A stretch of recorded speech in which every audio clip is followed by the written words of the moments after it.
can! It's over! He's done it again! Unbelievable! Oh, straight into the roof of the net. Nice one. Straight down the middle. So a good performance from both teams here today. Hi, you're watching Firstpost. I'm Rupha Ramani. Let's get started.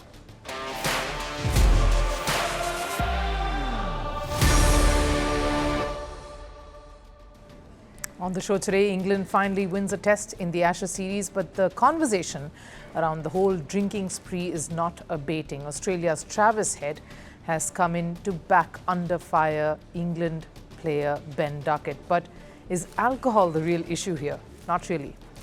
AFCON has already seen some great action on the pitch, but are fans filling the stadiums to watch all of it? Clearly not. So where is the AFCON colour and vibe, and why has it gone absent in Morocco?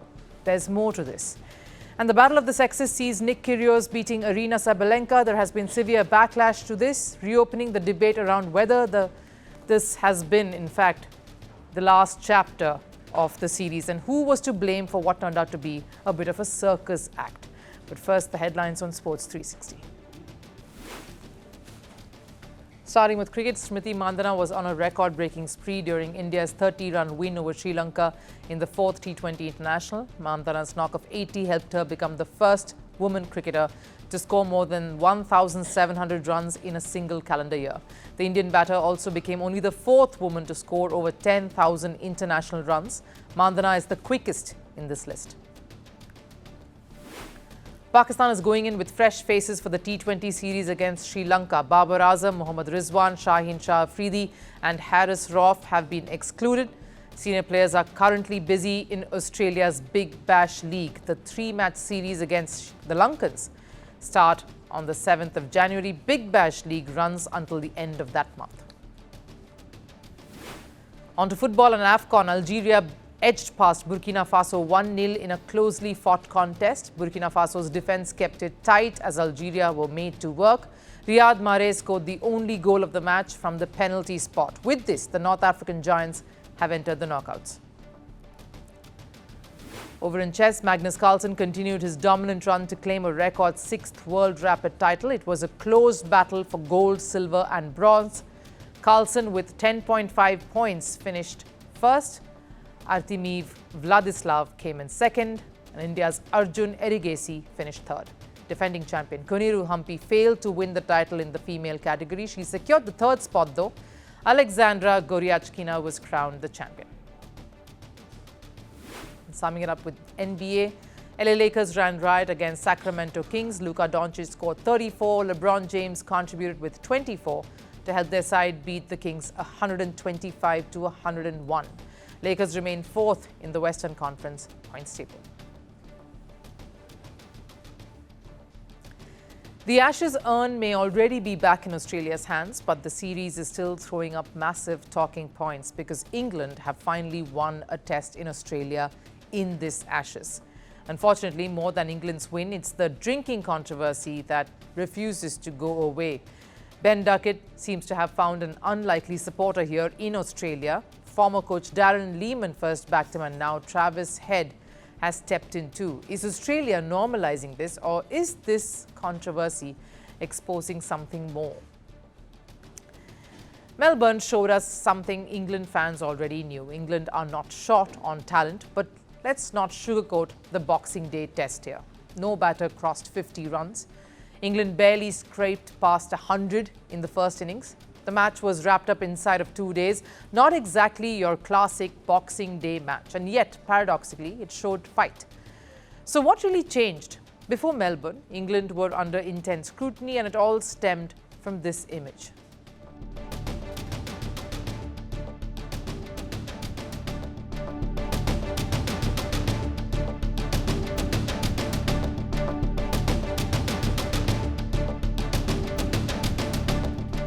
In frame was an international cricketer on the brink of losing an Ashes series, caught in the middle of a drinking spree that happened in their 9-day break between the second and the third test. Now, this was a team that arrived in Australia with bold talk, so the backlash had to be severe and was inevitable. But now comes the surprise twist. Australia, the ruthless Ashes rivals, came out in England's defence. First, it was Darren Lehmann. Now, its Travis Head. What you do in personal time is up to you. Everyone has made a lot more out of it than what it should have been.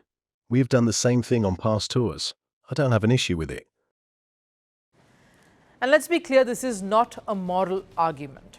Travis Head is absolutely right on one thing. What players do in their own downtime, their personal time, is their business. Athletes are human beings after all. They deserve that time off and they deserve space. But here's where the argument shifts. Personal freedom does not cloud or cancel professional responsibilities. And that's where England slipped up. The issue was always about the ownership. If you're going to switch off, you better switch on when it matters. As Head said, Australia have done this for decades. They've partied, they've relaxed, but when it was time to compete, they came on. England, on the other hand, a 9-day break, and reportedly most of it was spent taking that time off, minimal intensity, and what followed was a crushing defeat in that third test in Adelaide. The Ashes slipping away and the storm that followed. Now, this is international cricket. Talent alone does not keep you at the top of your game. Fitness does. Discipline and consistency do. And history proves it. Think back to Prithvi Shaw during the under-19 days. Immense talent, unreal timing, but inconsistent discipline. Now compare that with India's Shubman Gill. Same under-19 setup, very same early promise. One, of course, drifted. The other leads India across formats today. Elite sport doesn't reward recklessness. It rewards sacrifice and diligence. There are countless stories of athletes punching above their weight, stories of hardship, stories of obsession. One coming from the MCG test itself, the Boxing Day hero Josh Tongue, who wanted to retire due to injuries. He was on the brink of it. But his patience paid off as he took 5 wickets against Australia in Australia during a match that saved England some grace. I'm 100% glad I stuck with the sport. I was potentially retiring, but I'm glad that I put in the hard work to get myself back playing cricket and now playing for England. It's what I've always wanted to do. There are no stories of greatness built on complacency, and that's the real issue England faced. If England wanted to relax, fine, but then train harder, recover smarter, and prepare obsessively. Instead, most reports suggest the break lacked balance, and the scoreboard only reflected it. But here's the turnaround. After that backlash, after all of that critique, after the introspection, I believe England finally showed some discipline at the MCG. They fought, they came to the party, they competed, and they won. Which brings us to the crux of this debate. This was never about a beer. It was about standards. Not about morality, but accountability. England found the cost of slipping standards. And Melbourne showed the reward of what can happen when you fight hard. Sure, Australia were caught napping, and trust the hosts never to give any opposition a second chance to come right back at them. So if England want this resurgence to mean something, they know exactly what it takes, and they can expect from Australia in the last test a little more intensity.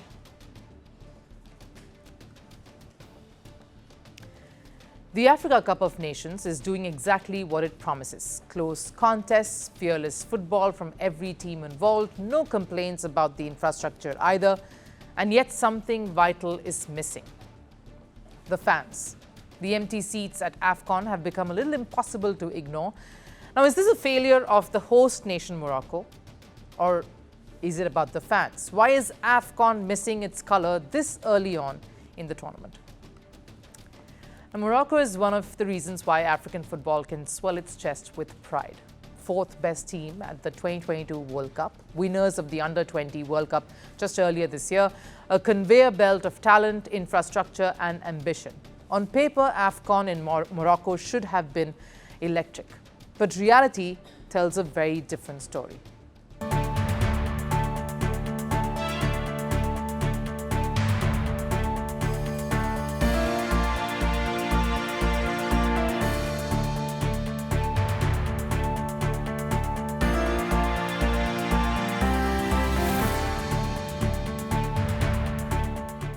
We aren't going to just show you the pictures. Teams are also feeling it. There is no vibe, There is no typical AFCON vibe. I don't feel it here. Nobody came to see the game South Africa-Angola. That's not a fan complaining, that's a head coach. And this problem isn't limited to a few low-profile fixtures. Even Morocco's own matches have featured visibly empty seats. And here's the confounding part. Most of those matches were officially sold out. So where were the fans? Because this isn't about affordability alone. I tried to log into the ticketing site early, but unfortunately many people logged in at the same time and I couldn't get a place. It was completely full. So tickets sold, stadiums empty. Reason? They're not simple. They're threefold, so let's get to it. Morocco is Africa's rising football powerhouse. No debate there. But success has come at a cost because Morocco hasn't just hosted AFCON, it has hosted everything. In just 3 years, Morocco has hosted 4 major multinational football events and more are coming. So this is not about capability, it's about saturation. Even Europe understands this. The Euros, which is a 67-year-old tournament, has seen England, the birthplace of the sport, hosting it just once in full. Why so? Because football thrives on anticipation, on rarity, on rotation. When everything happens in the same place, excitement is bound to fade, especially in group stages where not every fixture feels special. But there's another layer to this. Morocco's build-up to the 2030 World Cup. Yes, that's a while away, but that's triggered backlash at home already. Billions are being poured into infrastructure. Mega stadiums are in the making, roads, rails, hotels, high-speed transport lines. Yet sections of the population, especially Gen Z, are protesting.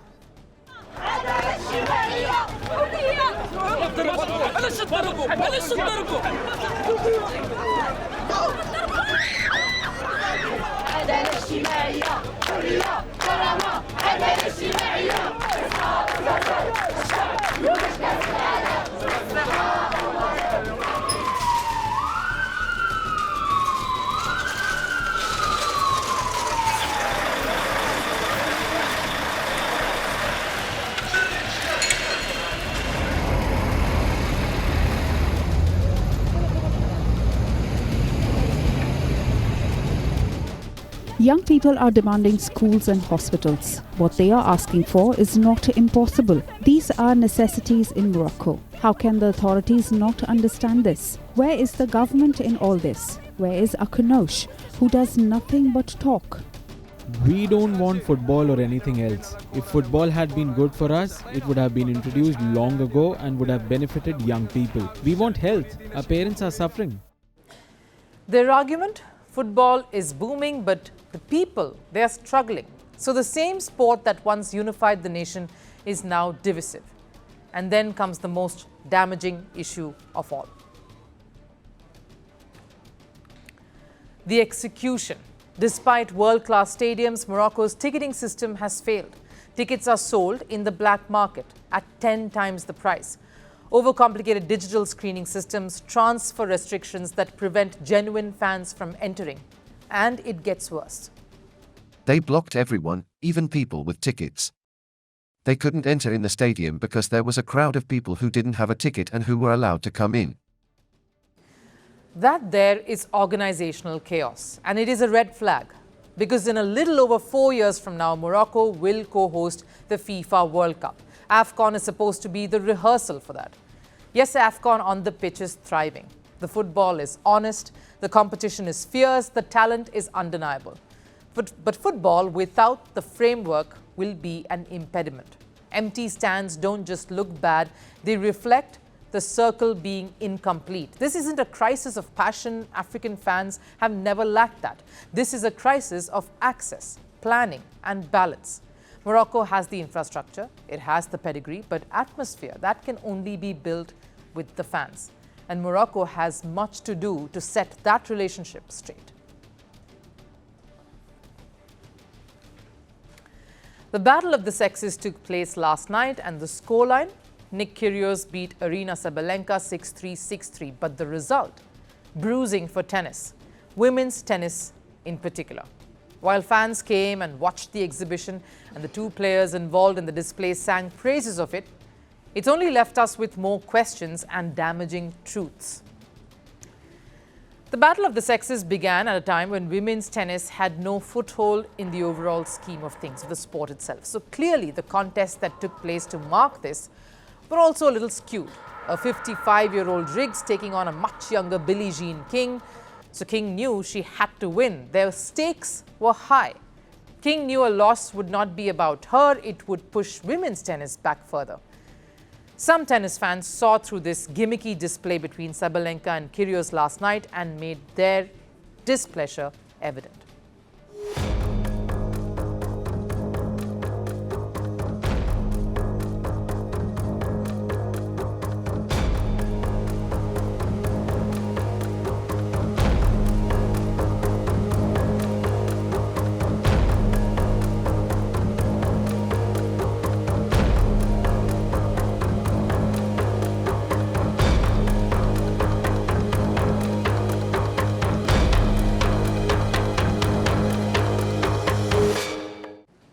The criticism was brutal and fair.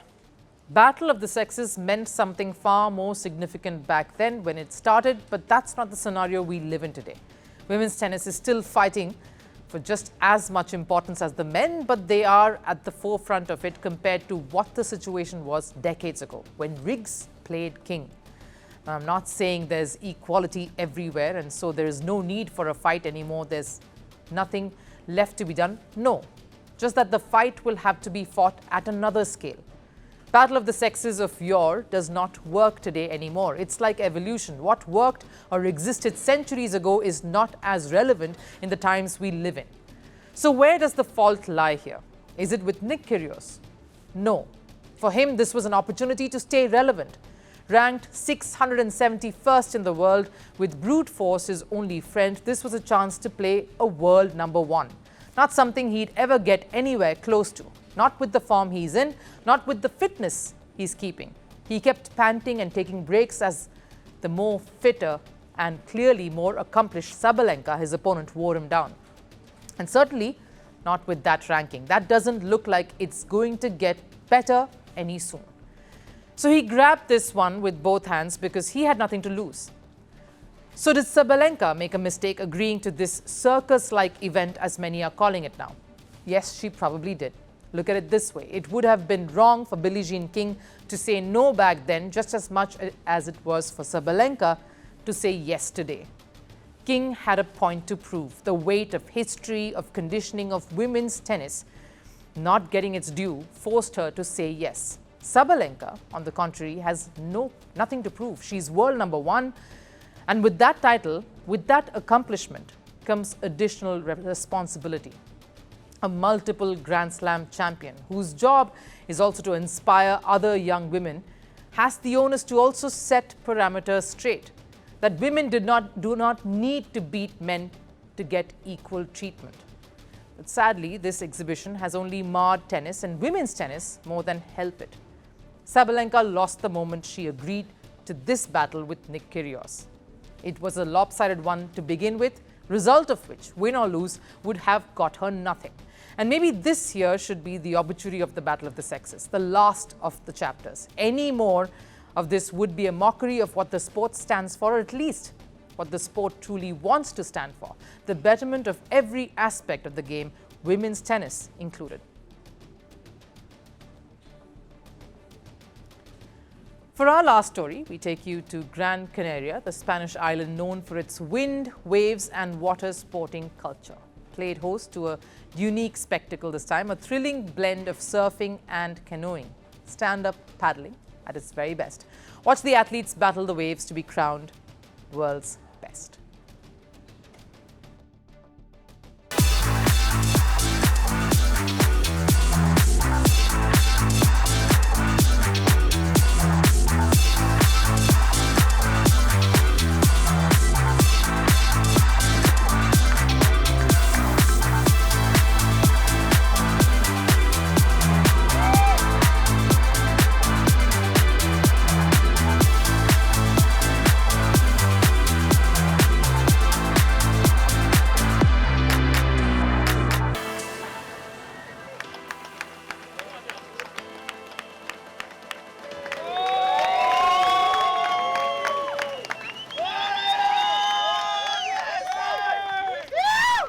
That wraps it up here on First Sports. I'll see you again tomorrow. Till then, take care. Bye-bye.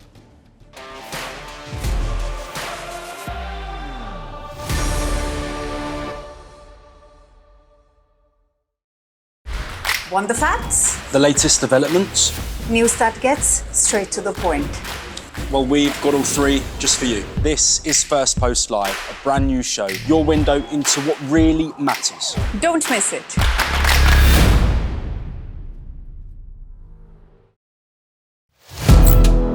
Firstpost now available in 9 languages on YouTube. English, Stands at $36 trillion. French, Le FMI, comme German, Geschäftsführenden Direktor, Hindi, $30 trillion ka karjo. Indonesian, Pemerintah tanpa pemeriksaan. Italian, Sekali radikali. Japanese, 4 兆ドル以上も Portuguese, por causa do próprio balanço patrimonial. Spanish. Beautiful bill. Go to Settings, click on Audio Track and select the language of your choice. Be the first to know what's happening around you in your first language. Firstpost.